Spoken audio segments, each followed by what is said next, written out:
Okay, it's a big game, Ashton Gate, this weekend. It is Bristol City against Sheffield Wednesday. Let's check in with both. Good evening, Sam. Good evening, Andrew. Good evening, Mark. How are you doing? Very well, thank you. Let's go through this game then. This is going to be a tense, nervy one, isn't it? Bristol City need the win, and I'm sure, Andrew, you're going to talk us through last weekend's result against Rotherham in a second. Let's check in a second with the Southern team, though. First of all, Sam, managerless. Are you concerned about this weekend's game? I was worried going into this game last weekend, to be fair, but seeing as Wednesday beat Rotherham last week, I didn't want to be their first win of the season. Okay, let's go back to last weekend for yourself then. Obviously, it was the Severnside Derby against Cardiff. How did you do? It was a very disappointing game, to be fair. I thought the first half was pretty even. They'd done us by a set piece. 20 minutes into the second half, I thought we was having a real good go at them. But then we just fell apart. It's the story of our season so far. Yeah, it's defensively, Pearson's had you going, and you're well. Did you see the sacking of him coming at the end of that game? To be honest, I didn't see the sacking. I thought he was going to walk himself after a lot of the comments in the previous weeks about his contract, about being able to sign players, etc. But I felt it was pretty harsh, seeing as we had like 11 first-team players out injured. Yeah, you're hit with injuries, aren't you? Are any of those players back for this game this weekend? Funnily enough, they 6 of them returned to training on Tuesday. So, yeah.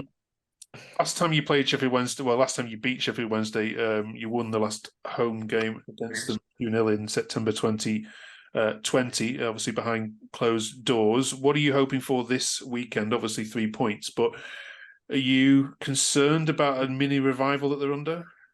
To be honest, I think they might be on a little like turnaround of form, but I've got a real sneaky feeling we're going to go into the game, the shackles off, we're going to have a real good go at them and score a few goals. Let's get the. This is now the Wednesday view. Good evening, Andrew. Go on, talk us through your first win of the season. And also a correct prediction by yours truly, as you know, a 2-0 thumping. Certainly, we turned up that day for the first time this season. Danny Roll's first home match. We had over 29,000 at Hillsborough. Rotherham being fed to the Lions there. They brought about 3,000 in fairness to them. And I know the Rotherham guy was very sort of hopeful they were going to win there last week. They never got a look in. They never got a kick. They did not have one shot on target the whole match. We went for them from the word go. The early goal settled the nerves. We won the game 2-0. It could have been 5-6-0. I was happy it was 2-0 because I predicted 2-0, so I wanted my predictions to come out. And trust me, I said, save our goals. Don't get them all at once. Save them for Bristol City and Millwall. And trust me, both those teams are going for a big surprise. Yeah, the worst start to your campaign, your 156-year ended in the 13 game run. What do you start? I know it's early days, but what are you starting to see that's different? What imprint is Danny Roll putting on this side? Well, it was the determination, the passion, the excitement, and of course the early goal helped because the crowd really getting behind them, and it was like chaos there. Absolutely, the fans superb, and yeah, the attack, the movement was flowing. Movement, the defence were tight. So there was no chance of Rotherham getting through, getting any shots on targets. Cameron Dawson's easiest game of the season, really. And that's bearing in mind Rotherham had just drawn at Southampton and beaten Coventry, so they were on a good run of their own. So they obviously thought they were going to just turn up and roll us over. But trust me, we are turning the corner big time. I'm hoping we're going to go on a Middlesbrough type run. That's what I said to you was the plan before, because they were, when we drew with them since then, they then won 5 or 6 on the spin, I think, before they lost last week. So we need to be doing that as well. So I'm looking very much at 3 points at Bristol City for sure, and I'm hopeful to carry it on against Millwall. Yeah, most certainly. Just a word on Masuba. How good is he?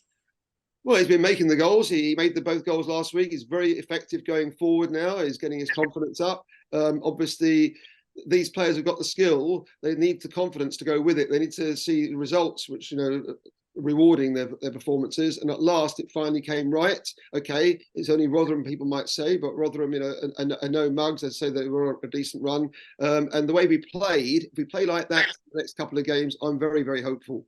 This team, keep the same team together, their quality, turn up like that, we do the business. Okay, does it need to change anything now that you're away from home against, Bristol side that are pretty handy and can run at you and run at you? Does he need to change the side or keep the same 11? I would say we've got to go there looking for a win. We can't go there and sort of try and play out a sort of draw or just be defensive and try and catch them on the break. I think we need to go in there, sort of be positive. I think to ourselves, this is a game which is winnable. Strike while the iron's hot, especially as they've just had their injuries. Okay, your man there saying they're going to have a few back this week. We'll see. But they are without a manager. Nigel Pearson also was a great captain for Wednesday. I knew him very well when he was there with us. And many of us wanted him as our manager many years back, but he wouldn't come to Sheffield, he said, because he didn't want the hassle with the local rivals. Of course, it was a double whammy for me last weekend, us winning and Sheffield United getting thrashed 5-0, so that was all good news. So this is the best chance to play them. It's the best time to play them before they get a decent manager, obviously, in place. So we've got to take advantage. Simple as that. Go there and do the business. Okay. Deliver. Let's get some score predictions. Sam, what are you going with? Bristol City against the Wednesday. Do you know what? I'm going to put my head on the line here. I'm going to go with a 4-1 win for Bristol City. I do the comedy here. Go on then, Andrew. Come back at that. Well, that was mighty close to a score because I'm going back in history long before your man's days there. The first time Wednesday and Bristol City were playing each other was actually the 1970-71 season, the year we just come down from the top flight in those days. It was in the second division of old, and we did the double over them that season. So I was a very happy bunny, but the following season, they did the double over us, including a 5-1 win at Hillsborough, which really haunted us. That was a nightmare. But trust me, this coming Saturday, we're going there and we're going to win. I'm going to go for 2-0 again. 2-0, double whammy, and thank you very much, 3 points. And we're on our way. If only we'd have beaten Huddersfield at home. If we'd have beaten Huddersfield at home, we only drew 0-0, we would be within 5 points of them now, fourth bottom. So this would be a real chance to get within 2 points of them if Watford can do them. So we are going for it. Don't write us off. Yeah, it's still in November, isn't it? And I read that the Boney M classic Daddy Cool has now been repurposed by Wednesday fans, and they're now singing Danny Roll's name to the Daddy Cool song, which is fan brilliant. Listen, both, enjoy the game. Nervous as it will be, I'm sure, but we'll catch up with you both next week. It's going to be 2-0 to someone. Let's see if I know who. All right, see you both. Cheers. Thank you. Thank you. Take care. And you.